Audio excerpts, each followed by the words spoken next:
Hi guys, magsisigang pala ako ng ulo ng salmon. Ayan, binabagyan sa salt and pepper. Ayan.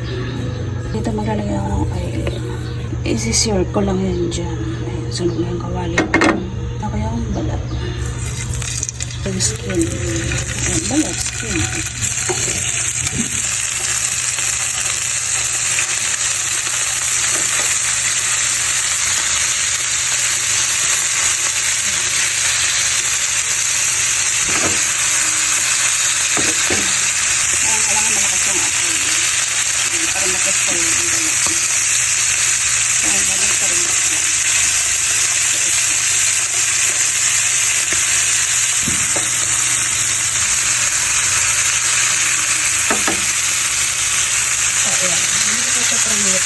Ano lang siya, nagpunot pa ko lang umayang dito sa here. Pero lang siya. So, nice fix ko naman. So, kung gusto masyadong lato. Dapat ibigay sa ko yung sabon. So, ayan. Pinas ko na po yung apoy. Hindi ko masyadong naluto. Ganyan. Ayan po ang aking panglasa, mga aromatics. Kasi ito po yung aking salmon. So, ayan, may kangkong dito. Ayan. So, ayan, hindi naman ito.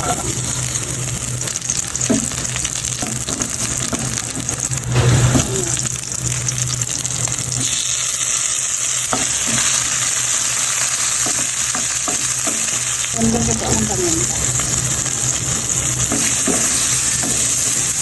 Magagawa ng pati.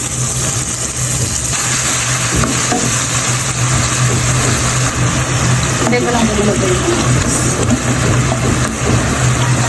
Nilagay din ako ng milk. Kalahati lang. Ayun, nilagay ko ako ng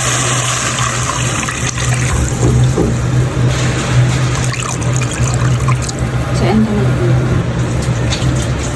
Tatakpan ko po. Nasa kamulong. Ayan na po yung pinaglutoan ko ng salmon. Pwede siya lagyan ng tubig. Then, ilagay sa sabaw. Patanggalin ko yung aking salmon. Magkakapag po ako dito. Ilagay ko lang sa kawali isa. So, ayan. Para hindi masayang yung sarap. So, ayan. Kumukulo na po siya.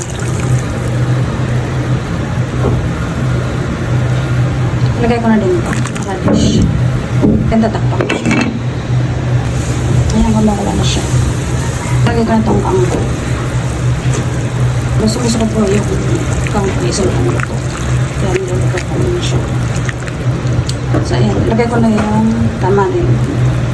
Tamarin mix. So, ayan. Susunod ko na po itong isda. Ayan.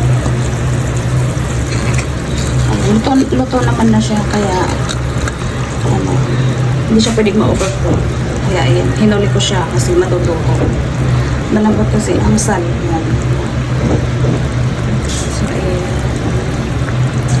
Napakaluin ko na siya dyan. Nalagay ko pa ng sili. Okay. Then tatakpan ko siya. Napakaluin ko lang yan. Ilang minuto. 5 seconds lang tatak. Napakaluin pala natin ng ilang minuto. So, ayan, kumukulo na.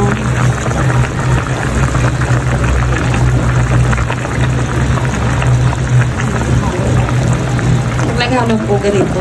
Huwag yung sobrang halo kasi madudulo. Madudulo yung isla. Ayan, maraming sa baka. Ayan, titikman mo siya guys. Ayan.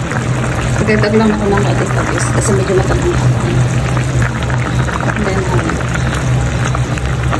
so, ayan, luto na po ang aking sinigang na ulo ng salmon. Sarap siya, guys. Ayan.